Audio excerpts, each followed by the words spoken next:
Clint Eastwood's sprawling estate, nestled on the California coast, was the epitome of luxury. From its manicured gardens to the state-of-the-art security, it seemed like an impenetrable fortress. But to a group of petty thieves looking to make a name for themselves, it appeared to be an irresistible challenge. Under the cover of darkness, the four masked men parked a nondescript van a few blocks away and crept toward the property. They had done their homework, or so they thought. They had bypassed smaller, more modest homes, believing that Clint's estate held treasures worth the risk. Their first obstacle was the high stone wall surrounding the property. After scaling it with some difficulty, they landed in a perfectly trimmed rose garden. The air was crisp, the night silent save for the rustling of leaves. Unbeknownst to them, a series of hidden cameras were already tracking their every move. The leader of the group, a wiry man named Jared, signaled to the others to follow him toward the main house. They picked the lock on the side entrance with surprising ease, feeling a rush of confidence. But as soon as they stepped inside, their bravado began to waver. The house was eerily quiet, and the faint hum of electronics seemed to echo in every corner. One of the thieves, a younger man named Kyle, hesitated. "Are you sure about this? It feels wrong." "Shut up and stick to the plan," Jared snapped, motioning them to fan out and search for valuables. The group split up, their flashlights sweeping across Clint's collection of priceless memorabilia, art, and antiques. Jared's beam landed on a cabinet filled with awards, Oscars, Golden Globes, and more. He smirked as he opened it, only to be startled by a loud click. The doors to the room slammed shut, locking him inside. Panicked, Jared banged on the door, shouting for help, but the soundproof walls muted his cries. Meanwhile, Kyle and another thief, Marcus, were in the living room, eyeing a collection of watches displayed in a glass case. As Kyle reached out to grab one, a booming voice filled the room. "You're making a big mistake." The two men froze, their eyes darting around in terror. "Who's there?" Marcus demanded, his voice trembling. The voice laughed, a deep, gravelly chuckle that sent chills down their spines. It was unmistakably Clint Eastwood's. "I'd think twice if I were you," the voice said again. Suddenly, hidden panels in the walls slid open, revealing high-tech drones armed with non-lethal but highly effective deterrents. Before the men could react, the drones released a burst of tear gas, forcing them to drop to the ground, coughing and disoriented. The fourth thief, a burly man named Rick, was in the kitchen, pocketing expensive knives and gadgets. He didn't notice the small motion sensor under the counter until it was too late. A loud alarm blared, and Rick found himself staring into the barrel of a very real-looking shotgun mounted on the wall. A recorded voice warned him to drop everything and lie on the ground. Terrified, Rick complied. As the chaos unfolded, Clint Eastwood watched from a secure room filled with monitors. At 94, he wasn't about to tussle with intruders. But he wasn't defenseless either. The security system, designed by some of the best minds in the industry, had everything under control. Clint sipped his coffee, shaking his head at the absurdity of it all. Within minutes, local police arrived, alerted automatically by the system. They found the thieves restrained by various means, one locked in a room, two incapacitated by tear gas, and the fourth lying face down in the kitchen, trembling. As the officers escorted the would-be burglars out, one of them muttered, "We didn't sign up for this." Clint stepped out to greet the officers, a wry smile on his face. "Next time they should stick to something easier," he said, "like robbing a bank." The thieves, now thoroughly humiliated, knew they'd made a grave mistake targeting Clint Eastwood. Not only had they failed to steal anything, but they'd also earned themselves a story they'd never live down. As the police loaded the thieves into the back of their vehicles, Clint couldn't resist one last quip. Standing on his porch, illuminated by the soft glow of the estate's floodlights, he called out, "You feeling lucky now, punks?" His voice carried that signature grit, the same one that had made him a legend on screen. Jared, still fuming from being locked in the trophy room, shot Clint a glare but didn't dare say a word. The younger thief, Kyle, looked utterly defeated. "It was his idea," he muttered, nodding toward Jared. "I didn't even want to come." Clint raised an eyebrow. You still came, didn't you? That's the thing about bad decisions. They stick with you. The officers chuckled as they shut the van doors, driving the hapless criminals away into the night. Back inside his house, Clint turned off the security system, leaving the drones to return quietly to their hidden compartments. He glanced at the cabinet where his Oscars were still neatly arranged, not a single one out of place. It wasn't the first time someone had tried to break into his home, and he doubted it would be the last. Settling into his favorite chair, Clint picked up the remote and turned on the TV, flipping to an old western. As the familiar sights and sounds of cowboys and gunfights filled the room, he chuckled to himself. The next morning, news of the attempted robbery spread like wildfire. Headlines ranged from "Clint Eastwood outsmarts intruders with high-tech security" to "Dirty Harry strikes again." Social media was ablaze with memes of Clint's iconic characters, repurposed to mock the unlucky thieves. Jared, Kyle, Marcus, and Rick became instant internet laughingstocks, their mugshots paired with captions like, "Go ahead, break in, make my day." And, "When you mess with Clint Eastwood, you lose every time." From his kitchen table, Clint skimmed through the morning papers with his coffee in hand, bemused by the coverage. His phone buzzed with messages from friends and family, many jokingly asking if he'd consider turning his security system into a business venture. By the end of the day, Clint's calm demeanor hadn't wavered. He'd seen it all in his lifetime, and this was just another story to add to the list. As he looked out over his estate, the ocean waves crashing in the distance, he smiled. Life, after all, still had plenty of surprises in store, even for a legend like him. A week later, Clint found himself back in the spotlight, not for a new film, but for his incredible handling of the break-in. News outlets requested interviews, with some even offering to feature his security system as the gold standard for home protection. Clint politely declined most of the offers, preferring to keep his private life out of the public eye. But one call caught his attention, a documentary filmmaker wanting to explore the story behind the man who never stopped embodying the grit and resilience of his movie characters, even in real life. Clint agreed, under one condition: it had to be about more than just the break-in. "If you're going to tell my story," he said with a smirk, "don't forget the parts where I wasn't just the tough guy. Show the laughter, the mistakes, and the lessons learned."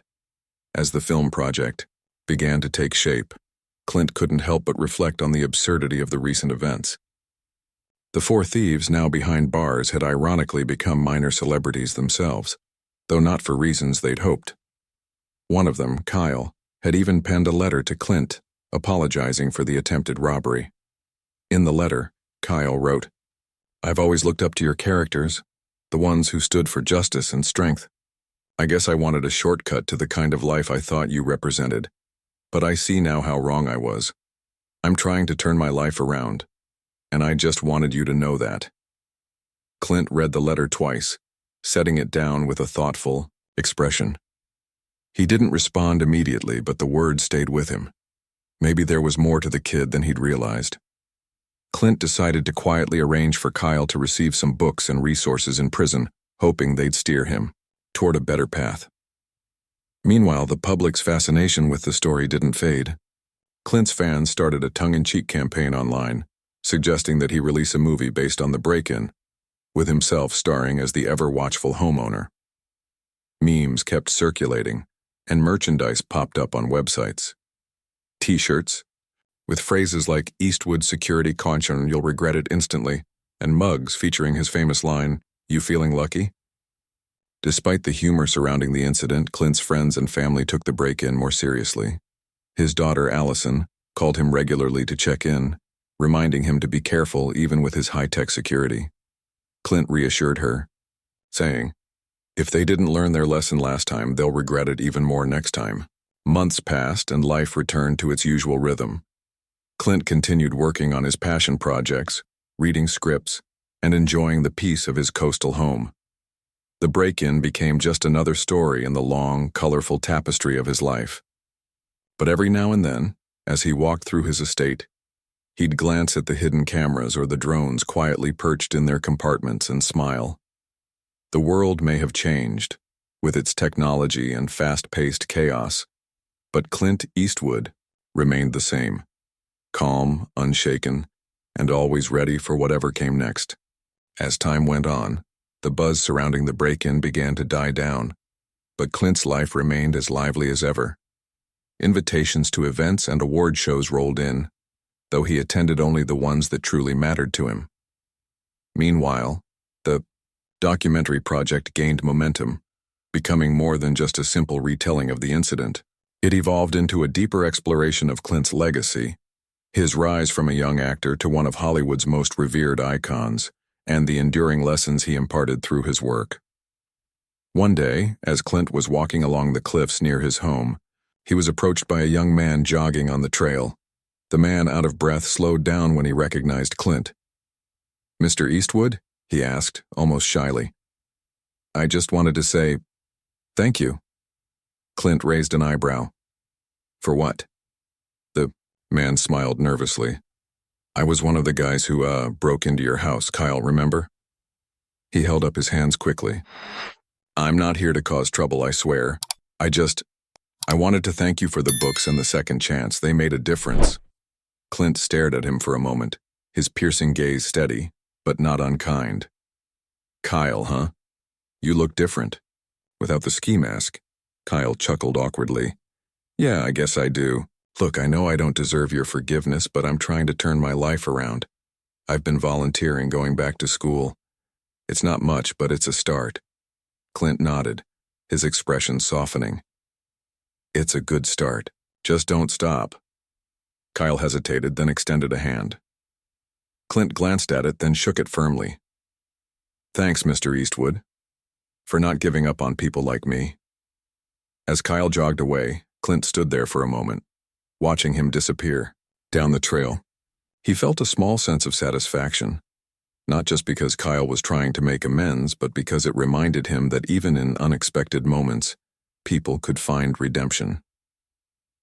That evening, Clint sat on his porch, the sunset painting the sky in shades of gold and orange.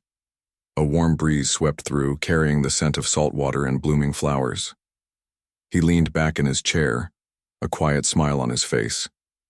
The world might be unpredictable, full of challenges and surprises, but it was also full of second chances and stories waiting to be told. And as long as he was around, Clint Eastwood wasn't done telling them. A few weeks later, Clint found himself in his study, going through a stack of letters. Fan mail was nothing new to him, but recently, he'd been receiving a different kind of correspondence. Letters from people inspired by the break-in story. Some were humorous, with fans joking about setting up their own Eastwood-style security systems, while others were heartfelt, thanking him for showing strength, humility, and even grace in an absurd situation. One letter stood out. It was from a young filmmaker who had grown up idolizing Clint's work. She wrote about how his films had shaped her own storytelling, and how his unwavering principles had guided her through tough times. She concluded by asking if he'd consider mentoring her. Clint, though flattered, smiled and muttered to himself, "A little late in the game for that." Still, he didn't discard the letter. Instead, he set it aside, thinking it might be worth a call. Meanwhile, the documentary project neared completion. The filmmaker shared a rough cut with Clint, and as he watched it, he was struck by how much of his life had been dedicated to creating stories that resonated with people. But it wasn't just the legendary roles or iconic lines that stood out. It was the quieter moments, the behind-the-scenes anecdotes, and the times he'd taken a chance on something or someone. The documentary also included interviews with people who had worked with Clint over the years. Many shared stories of his kindness, his work ethic, and his sharp sense of humor. One younger actor summed it up perfectly. "Clint doesn't just act like a hero in his movies, he lives like one." When the documentary premiered, it was met with critical acclaim, but Clint stayed true to form, avoiding the spotlight. He watched the premiere from the comfort of his home, alongside a few close friends and family members. His daughter, Allison, leaned over during a particularly moving scene and said, "You know, Dad, you're going to be remembered for a lot more than just your movies." Clint chuckled softly. "Let's hope so. But I'm not done yet." And he wasn't. The unexpected encounter with Kyle on the trail, The flood of letters and the success of the documentary had rekindled something in him, a desire to continue, shaping stories not just for the screen but for life itself. He started brainstorming ideas for a new project, something smaller and more personal, focusing on redemption and resilience. It wasn't about box office numbers or awards. It was about telling the kind of story the world needed to hear. One evening, as Clint sat at his desk jotting down ideas, he heard a familiar sound, a low hum from the hidden cameras activating. Curious, he glanced at the monitor.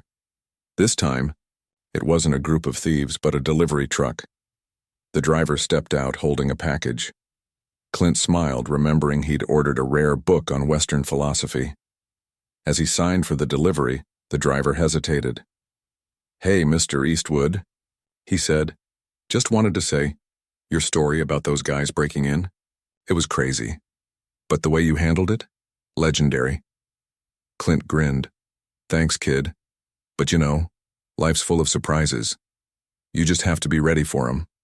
And with that, Clint returned to his study, the gears in his mind turning as he worked on his next chapter. Because for a man like Clint Eastwood, the story never really ends.